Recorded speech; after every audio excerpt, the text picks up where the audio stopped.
Welcome back to the Johnny B. Show.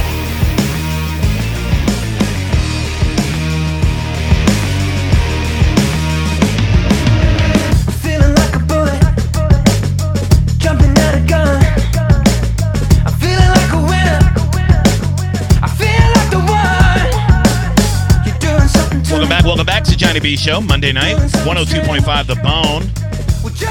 We are live. Pretty much the entire staff now is live. It is the 6th of January. We are all up into 2020 now.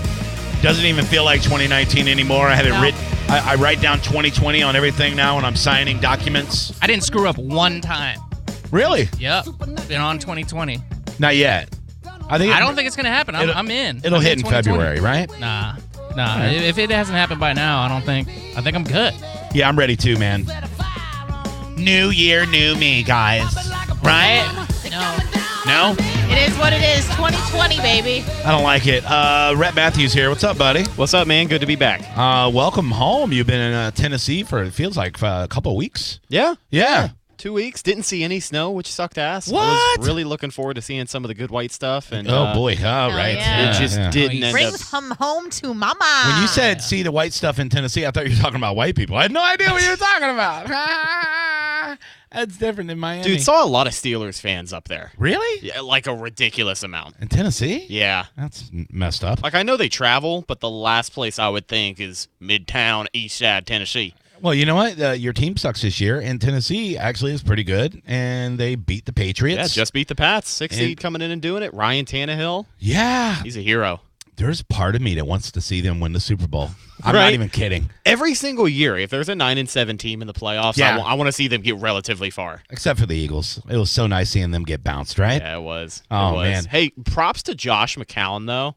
Like, as much as I hate the Eagles, you got to respect Josh McCown. What, that he's been able to maintain a pretty solid career, not winning football? Yeah, played his first playoff game last night, debuted, I think, first quarterback ever to debut over 40 years old.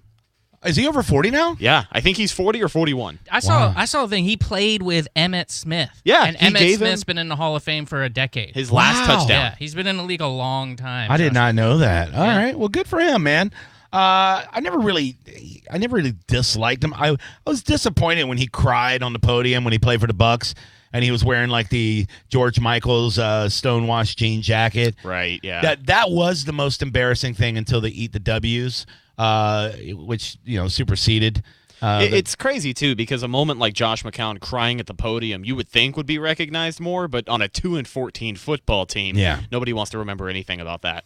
Just stop crying. I think you're allowed to cry in football when you retire because those emotions will well up. Which would have been his moment last night, right? Yeah. Should have been. I don't know. I got home just when the fourth quarter was starting and he was the quarterback, and I was like, what the hell? Yeah. I was like, oh, man, old fragile Wentz went down. I was like, Carson Wentz waiting for the playoffs for 3 years. He's been denied for 3 years. The guy can't take a hit, man. It's really, really sad, but he also got kind of a dirty hit, like a little helmet-to-helmet type of deal by Clowney. So I never saw it in real time. Like, it does look like a dirty hit, but I've only seen slow motion. Yeah. And it's such a bang-bang type play. But he lowered the head into his head. Right. It's iffy. I'd have to see it in real time. I saw it in real time. It doesn't look bad. Then when you see it in slow-mo, you're like, what a monster.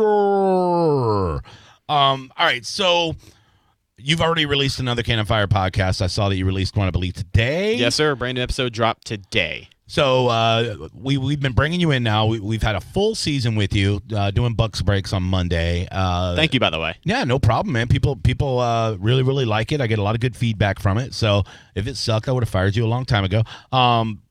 And I like it because we've had the ups and downs together with this football team. The Bucs have it's been a roller coaster, I think is the main way people have described it, whether it be fans or media. Everybody's kind of called it a roller coaster ride, especially Jameis. He's been the ultimate roller coaster, which, I mean, say what you want. It's been fun. You know what I mean? Like, yeah, you're on the edge of your seat knowing he's going to throw a pick, probably, most likely.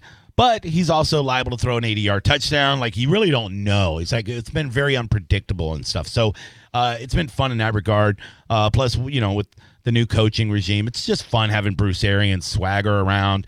And then there's a lot of what ifs or what could have beens. You got, we're 7-9 team, but we're a kicker not screwing up away from being a 9-7 team, and some bad officiating away from being a 10-6 or an 11-5 team. But I mean, these are the hoops you have to jump through, and of course that long road stretch that they screwed us on the schedule. Yeah, I mean, we're up against it. And I mean, you look at the what ifs, it really sucks to sit here and harp on them. It does. Yeah. We've talked about that before, but it just goes to show the overall improvement that this team showed us throughout the season this year. Because, yeah, they were 7-9, only 2 wins better than last year.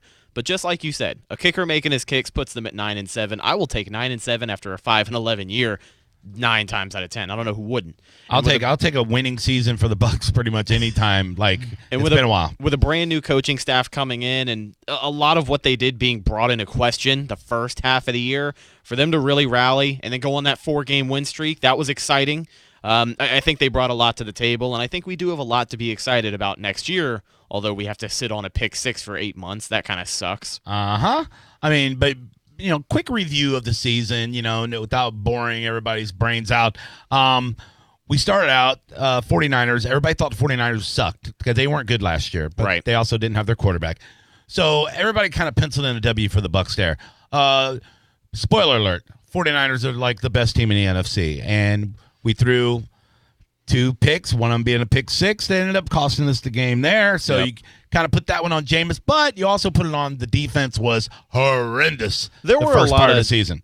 The big thing coming out of that first game was just sloppiness. The pieces were there. The offense was able to score when it wasn't a flag being called back, but it was Bucs beating Bucs. It was sloppiness and ultimately a bad game by Jameis. And we bounced back, and on Thursday Night Football, we beat Carolina in Carolina. But now, I mean, that seemed really great because Carolina looked phenomenal, but now looking back, they're bottom of the division right now. They weren't very good, and we barely pulled that game out. Played a beat-up Cam Newton.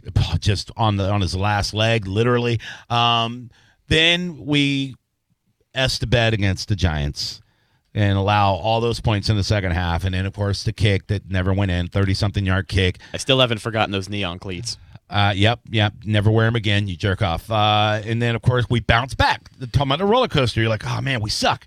Then we go to L.A. and we play the Rams and we score 55 points. No, we don't suck anymore. This is great. And then the Rams suck now. The wheels, then you find out later, maybe we did suck. The Rams sucked. So then the wheels fall off. We go to England and they beat the brakes off of us, a horrible Carolina team. And things just went downhill pretty fast after that. Then we bounced back. Second half of the season, we beat the Falcons. We beat the Jaguars. They both suck. We beat the Colts, who they don't suck, but they're mediocre. They're middle of the road. Then we beat the dude out of the Lions. They suck. So we're beating the teams that we're supposed to beat, which is what you should always ask for. And then we lose the last 2 games with a depleted offense. We don't have our receivers and all that. We barely lose. We just barely lose to the Texans, barely lose to the Falcons. We could have easily been, a 9-7 or a 10-6 team.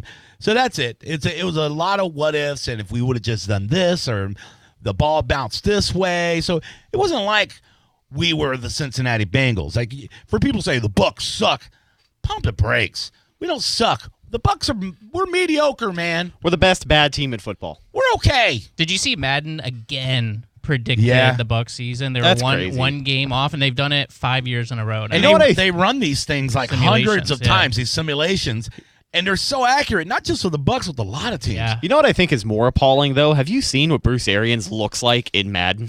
Yeah, he looks like Bruce Arians from like 30 years ago. If he was bald and fat. Right. It's like they don't know how to make him wrinkly or make him look old or weathered. Give him some facial hair. Come on. Give him some justice, dude. Yeah, it's there he is on the monitor. Oh, gross. It's like they did the Irishman on him, you know what I mean? Yeah, they CG'd him. Yeah, I don't know. It could be worse. But why didn't they put a Kangol on him? Why did they got a baseball? He don't even have his facial hair either. Right, that's what I'm saying. No glasses. It's Madden, dude. Come on. You throw some gray beard on him, put a Kangol on him, then it's identifiable. Hey, fat girl, what you eating over there? I'm not eating What anything. you got? She got a mouthful of candy bar. It's a golden wrapper. Yum, yum, yum, yum, Live yum, yum. Eat on up. Golden wrapper. Try and Eat up, guess what? fatso. Because it's that time of the month. Old Tubby McTub. Look at you. Something you want to say, Anna? What you eating? Huh? It's The chocolate Builder's raisin bar? protein. It's a candy protein bar? But it's a candy. Listen, protein bars are candy I bars. know. With more protein. It's not good for you. Is it making you feel better? Yeah. I've been on a diet for 3 hours and I'm fat shaming you already? It's fine. It is what it is. It's okay, fatso. Anyway, so moving forward, let's talk about the great things, okay? And we talked about this a couple of weeks ago. It's so crazy to be 7-9 when you look at all the positives. Okay, we have the sack leader in the NFL, Shaq Barrett, 19.5 sacks. We have the number one run defense in the NFL. I think they allowed 68 yards. I think it was like 68, 72 average per game. Something like that. Insane. Just shut down against the best running backs. We played some of the best running backs. Absolutely. That stretch on the road. Including McCaffrey. McCaffrey had 1,000 and 1,000 rushing and receiving. We shut his ass down. Like, we shut everyone down. The only running back who had a productive day against us was Chris Carson for Seattle, and that was just because that game was an offensive explosion. We shut Henry down. Yeah, we did. I mean, nobody does that. That guy is bulldozing. He's people. Patriots couldn't even do it. Watching him yesterday, I love him. Blown away. He just kept running. He's a free agent after this season, right? Yeah, but he's not coming to Tampa. Why? They just don't have it in the budget. They're not going. $91 million. They got like the third most cap space. Yeah, right? but you think about all the pieces they got to pay on the defensive line. We need to keep that defense together. I say draft a running back, and I was going to get to that here in a second after we talked about the accolades, but definitely where we're drafting at 14, Dobbins might be there if we want to get Dobbins out of Ohio State, and he's a guy not only lightning fast, but he'll run over you too. God, what if Etienne, if I'm saying his name right, the kid from Clemson, he might be there. They're saying he might fall to the late first round. I'm drawing a blank. The starting running back for Clemson? Yeah. Pimp. You haven't scouted that guy? Come on, Cannon Fire Podcast. I guarantee you, your co-host on the Cannon Fire Podcast. He know that Travis Etienne? Yes. Travis. There you go. Oh, he's That's a the stud. thing. That's the thing. Evan is like our draft report guy. Gotcha. I try not to get that big into the draft prospects. I can't find myself to care about it. I'm not going to pretend to know more about these guys than I do. I don't pay attention to college players until the NFL season's over, and then I'd start digging into it because it's fun to me to research. I don't do a lot of mock drafts or anything until February, March. If you ever want to try something out, there is thedraftnetwork.com. They've got their own mock draft machine, and they basically set up a simulated draft. Is that Sycamore? Trevor Sycamore? Trevor Sycamore, J.C. Cornell, a lot of those guys, really, really good. It's a lot of fun, yeah. They do the mock draft simulator every single year, and I have a ton of fun on that. Trevor Sycamore is awesome, by the way. Oh, yeah. He's been on our show a few times. Yeah. He is probably one of my favorite guests. Personality-wise, he's funny. He's so smart. And funniest guy on Bucs Twitter. Yeah, by a mile. And besides me, and he's great. And man, he has a hell of a following. Yeah, like a hell of a following. Heck so yeah. he's great. I know. I listen to a lot of the Bucs podcast. Did you listen to the recent one with DeMar Dotson? Yes, that was a good podcast. DeMar Dotson's a great guy. Yeah, he's a great interview. And he's a fighter, man. Like, that guy has played on nothing but crappy teams. He's been a Buck his entire career. He wasn't drafted. He tried out for the Bucs. If you hear the story, he tried out for the Bucs in basketball shoes. Did you know that? He was like breaking out of his shoes. He showed up to the tryouts, didn't have cleats. He was a basketball player in college also. So he shows up, he's wearing basketball shoes. He goes to the training room and he goes, "I need some cleats." And they're like, "What size do you wear?" He wears like size 22s or something, like Shaq's feet, because DeMar Dotson's 6'9".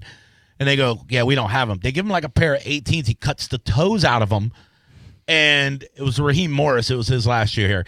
And he walks by and he goes, what's up with this guy, with his shoes? And then he comes out after the second part of practice. He's wearing his basketball shoes again. And he goes, "That guy's blocking people in basketball shoes?" He goes, "That is the kind of guy we need on our team." And that basically helped him make the team. Mm-hmm. And he's been on the team ever since. Yeah, he's been a fixture. DeMar Dotson's been a solid Buccaneer during his tenure here. People complain about this year and the previous year because he is showing his age a little bit. But regardless, he has been steady on that roster, and he's been doing a pretty good job on the offensive line. Low drama, and he's solid. When he's healthy, he's a solid right tackle. But, yeah, he's been in the league over 10 years now. So very serviceable. I like him. I hope he stays with the team. I hope he doesn't start. I hope he is a rotational guy. I hope they draft a right tackle. I'd be happy with that. Or I've even seen people say draft a guard or maybe sign a guard and then move Kappa to right tackle. But I'm happy. Kappa and right guard he had a good season. Alex Capel was another part of that offensive line that really seemed to shine. When you look at their overall season, the interior of the offensive line is why they're getting all of these really high grades for some reason. Like Pro Football Focus had them the 7th graded in the league, which I don't believe for a minute. But you can't ignore the seasons that Ryan Jensen had at center, Ali Marpet at guard, and of course Alex Kappa, his first year starting, he blew it out of the park. I mean, yeah, he's great. So you would think we'd have better rushing stats, but we don't. But back to the positives. 2 receivers over 1,000 yards, and both of them didn't play the last 2 weeks of the season. You had Godwin with over 1,300. Still finished top 3 in the NFL, by the way, in yardage. And missed the last 2 games where he could have really racked it up. Mike Evans missed the last 2 games, had over 1,100 yards. Then you had really nothing out of our tight ends, really. But Jameis Winston, yes, he had 30 interceptions. But if you just ignore that for a second and see the 5,100 yards passing, led the league in passing, over 30 touchdowns. I mean, just knock 10 of those interceptions off. And it's crazy. I said this on Twitter today. Even with the 30 interceptions that he threw, let's say 29 because the last one lost us the game. Even with 29 interceptions, Jameis played well enough for this team to potentially be 9-7. Even with the interceptions, they suck. But with everything falling into place and everyone else doing their job and maybe not getting screwed over on a couple of bad official calls, this team could be 10-6, 11-5 with 30 interceptions. And then it's the first year of Bruce Arians' offense. Quarterbacks' interceptions numbers always go up in the first year of a new offense, especially BA's offense. Right. I have enough reason to believe he's going to cut him down next year. Now, he has to. You'd have to try to get over 30. He's not going to throw less than 15. He is not that type of quarterback. I hope it's not. unfair. It's unfair to expect him to throw less than 15. I hope he throws 15 because that means he's still slinging the ball around. Absolutely. That's his style. Slinger, he's going to make those throws, the 50-50 that not every single quarterback's going to make. And when he makes those throws, they are damn beautiful. And when he doesn't, they're a pick six into the end zone to lose the game. So lots to be evaluated in one Buck when it comes to the contract talk. The other positive is the defense. To me, it was so fun to watch them finally getting it. I'd say the last 7 weeks of the season. Right. To watch them start to gel and to see those young defensive backs go, oh, my God, Jamel Dean is playing as good as anybody in the league right this second. To see Carlton Davis cut down on his penalties and shut number 1 receivers down. The only person in the NFL who finished with more passes defended than Carlton Davis was Stephon Gilmore, who is in the running for Defensive Player of the Year. He'll be a Hall of Famer. Yeah. Exactly. So, to watch him shut down, he was going up against number 1 receivers, shutting him down. Julio Jones, who, where are you at? Nowhere. Hopkins, bye. Have a nice day. Would you get 22 yards? Right. Shutting bitches down. Second-year player. And then, of course, Sean Murphy Bunning starting to look really, really good. Saying his name fast, not easy to do. SMB. Starting to look really, really good. And then you throw in those other pieces, the safeties and stuff. I like to see Mike Edwards take that step up in the offseason. So I think moving forward, if I were to work for the Bucs, and I don't, I think the focus should be keeping that defense on the same trajectory, right? Making sure that they're still getting better. You don't lose too many pieces. You keep them going, and then just try to do what you can from a coach's and from a schematic standpoint to lessen the interceptions. That means you can kind of design the playbook to where the passes aren't as risky. That little 5-yard out pattern. You saw it. You saw what I posted, right? Jameis Winston's first ever interception was a little 5-yard out route. Wasn't run that well by the receiver. It's okay, sure. Stop throwing that one. But just take it. In a running game. We have to have a running game, man. Ronald Jones, last game of the year against Atlanta, they stuck to the running game, and Rojo had his best game all year. It's still not enough. We need 2 good running backs, like every good team has. But we have to run the ball well. We have to. I was pointing this out to Will before you came in tonight. All the teams that are in the postseason, pretty much all of them have a strong running game. It used to be for the last 10 years, like we're a passing league now. It's back.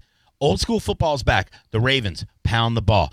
The Packers, they're a running team. Aaron Rodgers isn't lighting everything up without that running game. You go down the list, the Titans, we just talked about Derrick Henry. They run the ball. Tannehill's not the reason why they're in the playoffs. He isn't hurting them, but he's not the reason why they're in the playoffs. I'll say this. You got to give a shout-out to Mike Vrabel, head coach of He's not listening. If he did not bench Marcus Mariota when he did, they wouldn't be in the playoffs. I don't know. They wouldn't be. Maybe. I know Derrick Henry's just been running through people. So my point is, if you run the ball well, that's less passes that Jameis can throw an interception with. He's not trying to hold the whole team on his shoulders. And also lets him get into a rhythm. Jameis Winston's one of the best quarterbacks in play action. He's not throwing up drops where he's not making the right decision in the right time. Right. And, I say get the guy a sports psychologist. Yeah, the squinting on the sideline bugs people out big time. I remember like 2 or 3 jumbotron, like 2 or 3 years ago, people first brought it up, and I was like, nah, it doesn't matter. But in the grand scheme of things, looking back, I kind of think maybe he needs some sort of treatment for his eye.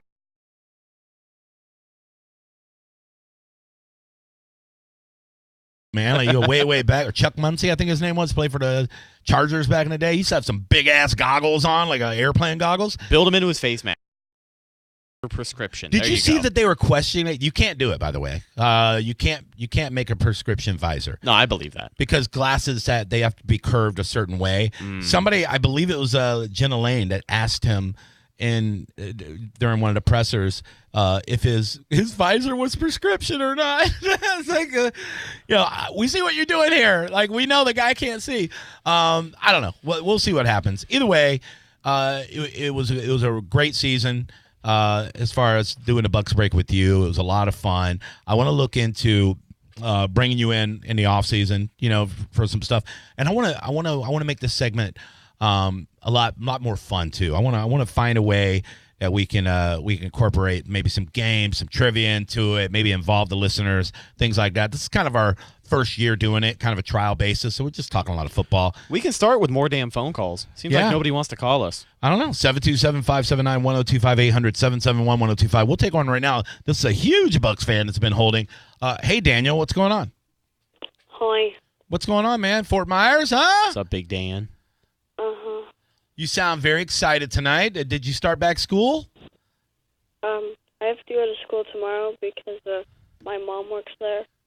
Does she know you're on the phone right now? Yeah, your mom's a teacher at the school you go to. Man. Yeah. She doesn't need to know.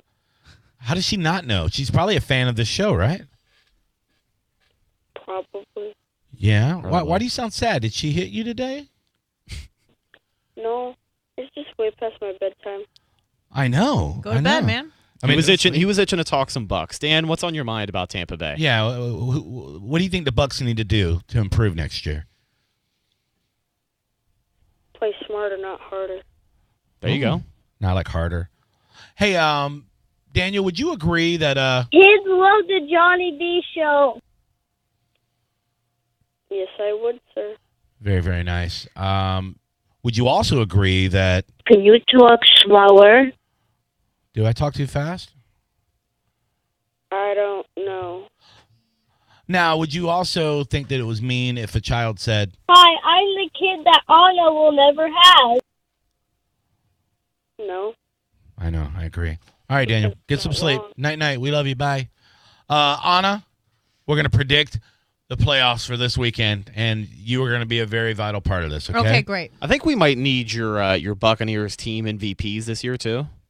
That can be done. Make sure you just have those ready. Very, very nice. All right, so we are now into the divisional round of the playoffs, and I'm pretty excited about it. We have... It's just like Walmart version of the... Whatever, man. I don't have the licensing, all right? It's all good. This is a Kids Bop version. It's okay. I think. I feel like I'm getting ready to watch a mean lacrosse game. I have a Kids Bop version of all the themes. Listen to this one. This is a kid with one of those little wooden flutes. All right, so do we know the matchups? I know San Francisco and Minnesota are going to battle it out. Yes. Vikings versus 49ers in wherever they play. You got the Vikings at the 49ers Saturday, 4 o'clock. You got the Titans at the Ravens Saturday at 8:15. That's going to be a slaughter. You got the Texans. I don't know, man. Texans at the Chiefs Sunday, and then the Seahawks go head to Lambeau to take on the Packers Sunday night. Okay. I got the Packers by a landslide. I think they murdered the Seahawks. Sorry. I do not. I think Seattle goes in there and wins. I think Seattle's going to go to the NFC Championship game and play in the Super Bowl. I think they're going to be your NFC champs. I think if it's snowing, Green Bay's got this in the bag. I think if it's not snowing, Seattle could win. I think either way, Green Bay is going to run down their throats, and I think that the Packers win that game 20-7. Packers. 49ers and Minnesota Vikings. Are you ready for this one? You want me to blow your goddamn mind? You going to take the Vikings? Blow me, baby. Minnesota wins. Yeah? Really? You believe in Kirk Cousins that much? I believe in that defense that much, and I believe in Dalvin Cook, who the Bucs should have drafted. Sorry. No, I'm taking 49ers all day. Minnesota wins that game 27-20. No Breaks chance. everybody's hearts. No chance. I'm going to take the Niners 24-21. Okay. All right. Okay. And then let's go. You said Ravens and Titans, right? Ravens and Titans. I'm taking Ravens. I got Ravens by They're going 10. to the Super Bowl, yeah. It's a pretty safe bet. I also am going to take the Ravens. I'm not going to just purposely take the other side of the fence. But I think it'll be closer than you guys think. I think this game will be low scoring. It'll be just a smash fest. Shout out to my first wife. I think this game is 17-16. Ravens pull it out. 17-16. You never know. Tannehill could strike again. The franchise hero. We'll see. But I think if Tennessee can really find a way to quell that rein Lamar Jackson in, maybe they have a chance. I just don't think they can. We'll see. We shall see. I don't know what I'm playing right now. Doesn't sound like football, though. Sounds like the Thursday Night Football halftime show. I don't know. I like it. So what's the other game? You got Texans at Chiefs. Oh, God. Chiefs are going to molest the Texans. Yeah, I think they're going to beat up on them pretty I think good. the Texans VH3 misses a crucial tackle again. By God, dude. They should not have won that game. Buffalo should have won. Shouldn't have. Damn it. Buffalo's just bad. Damn it. They blew it. They're cursed. Poor Buffalo. Did you see that Buffalo, whoever that guy was, hated my... I tweeted out that, there was going to be some... spouse was getting hit tonight in Buffalo. Yeah. And some guy's like, what the F you nobody never will be person. You saw my response. Yeah. Adorable. They get really butthurt when a blue check makes fun of their city. I wasn't making fun of a table somewhere. I wasn't making fun of the Bills. And I made that joke whenever a blue-collar town loses a big game. We love the Bills. We Yeah. adopted the Bills. Yeah, that's my team, dude. Our boy McShay, big Bills fan. Yeah, I'm Big part of. Bear. I'm an honorary member of the Bills Mafia. I wasn't making fun of the Bills. I was cheering them on the whole way. They blew it. What can you do? They blew it. They did. All right. Where can? I'm sorry, Anna. Did you want to give your Bucs MVPs? Oh, we almost forgot. I thought the Bucs are out already. They are, but who's the best Bucs of the year for you? Of the year? Yeah. Whole year. Yeah. Can I get some music? Okay. I want to feel part of the pack. My bad.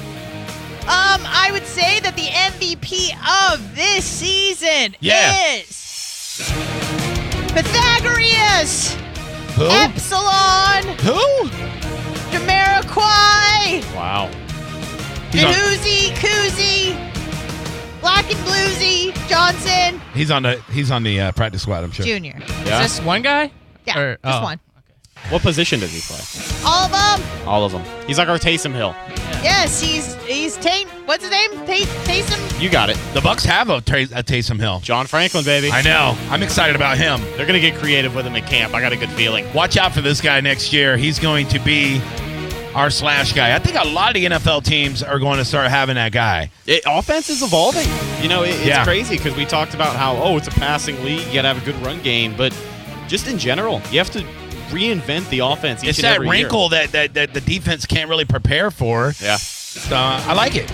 All right, tell everybody how they can find the Can of Fire podcast on social media and all the podcast platforms. Yes, sir. So you can listen anywhere a podcast is heard. You can watch with video on youtube.com, on our YouTube page, and, of course, bucksreport.com. And then you can follow us on social media, Facebook, Instagram, and Twitter. All of those are Can and Fire Podcast. Hell yeah. All right, we will take a break. When we come back, DJ Don Pablo is here, and he has some mystery guests coming in. We'll find out exactly what's going on. It could be anybody. It could be Snoop Dogg, or it could be a guy that works at Wawa. We have no idea. It's Don Pablo. It's the Johnny B Show on 102.5 The Bone.